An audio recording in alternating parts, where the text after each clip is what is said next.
But I want to talk about how to read Genesis real quick, because you have this big book, and it's full of all these stories of all these different characters. What do we do with it? Because I remember reading through it years ago going, okay, that's a nice story. That's a nice story.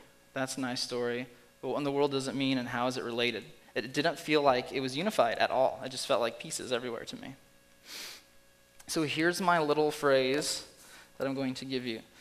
How to read Genesis. Okay, the key to reading Genesis is follow the genetics to Jesus.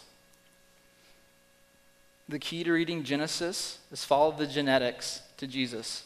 Follow the genealogy to Jesus. The book is about Jesus. And some people think, well, New Testament stuff's about Jesus, sure. Old Testament, that's a weird matter of interpretation. No, it's not.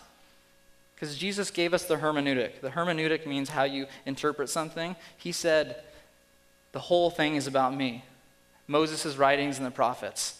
That's an idiom, a way of saying all of the Old Testament. The whole book is about him. So that means Genesis is about him. So that's why Genesis is unified in itself, and Genesis is the start of our whole story. The whole book is about Jesus. Remember what John just said? In the beginning was the Word, and the Word was with God, and the Word was God. He's talking about Jesus. John knows Genesis, and he's looking back at Genesis going, in the beginning, God created. And when he wrote this, he says, in the beginning was the Word. In the beginning, before anything was even created, Jesus. Jesus is not a tagline, not a little something to put on the end and go, oh, that plan failed, let's put Jesus on the end. Nope, it's been about Jesus from the beginning. So to understand that the key to Genesis is follow the genetics to Jesus is very important. So what do I mean by that?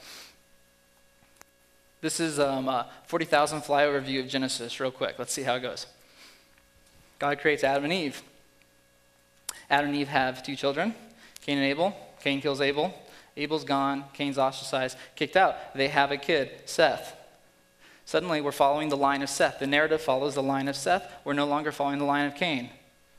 Seth has generations after Seth. Seth goes to a guy named Noah. Noah has sons.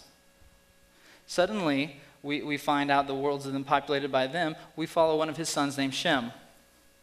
From Shem, we follow it down, comes this other guy named Abraham. Now suddenly, we're no longer following the lines of his other sons, Ham and Japheth. We're following this guy Shem. So what you have here is you have this like river dividing and forking, and what you end up having is this fork ends up going away, and we don't follow it, but we follow this stream, and then it forks, and then we follow this stream and not this stream. Why do we follow that stream the way we follow it? Why are these stories connected the way they are? Why does it go from Shem to Abraham? And then Abraham has sons, right? Isaac and Ishmael. Why do we not follow Ishmael's story? Why do we follow Isaac's story? And then we follow Isaac's story, right? And then Isaac has some sons, Jacob and Esau, and suddenly Esau's bumped to the side and we're following this guy? Why?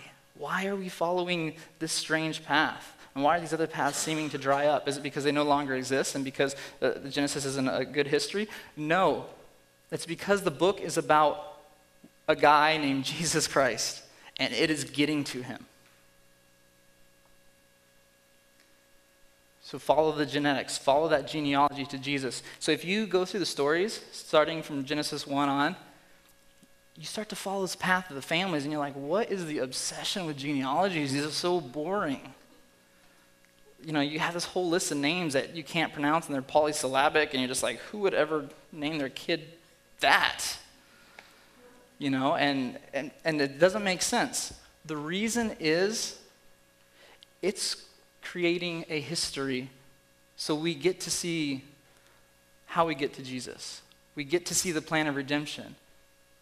It's the historical redemptive narrative, which means it doesn't cover everything. It doesn't say, well, you know, this happened, this happened, this happened. It focuses in on the things that show that it's all about Jesus. So that's why sometimes it leaves things out.